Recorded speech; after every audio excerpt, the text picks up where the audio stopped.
Ikaw ang may asong-tong! Ikaw eh! Pwede ba? Huwag niyong gawing Araneta Coliseum o Moa Arena itong bahay ko. Doon kayo sa labas mag-away. Oo, dapat hindi talaga kami mag-away. Dahil ito na ang tamang oras para mamili si Ding. Correct! At akong pipiliin niya dahil magkaka-baby na ako! Ha? Sabay? Uy, okay yun ah. Sabay kong mapapatunayan na macho ko. Diba, pag may anak na, macho yan, diba?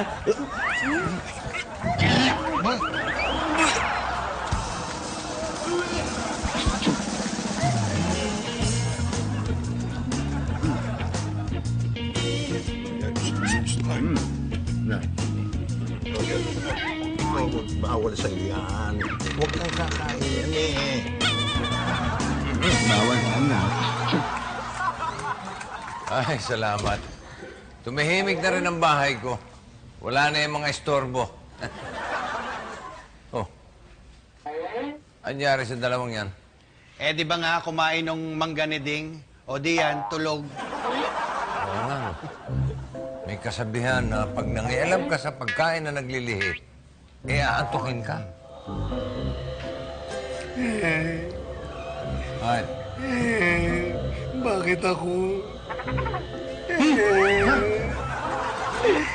Ikaw walang butis! Eh, sabi niyo, lihi lang. Hanggang duwal, manggang hilaw lang. Nangyari. Dalhin mo kaya yan sa banyo?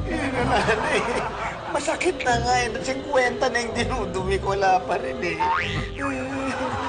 Yan ang napala mo dahil ginamit mo yung lavabol. Isoli mo na yan para umayos ka na. Ba't ka isusuli? Ba't ka isusuli? Pag sinuli ko, hindi na magkakagusto sa akin itong dalawa na to.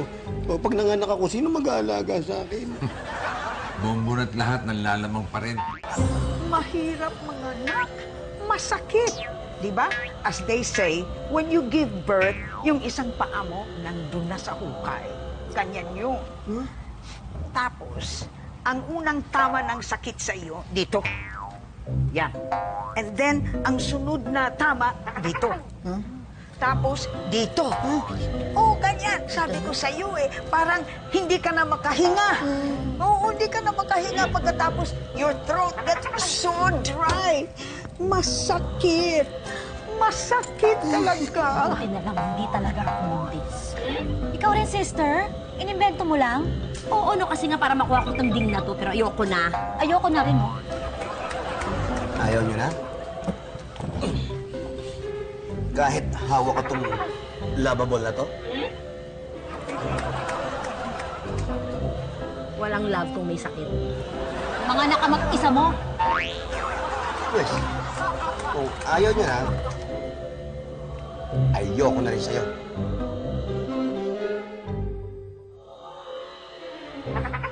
Papa! Sorry! Hindi na kami uulit! Uy! Yan.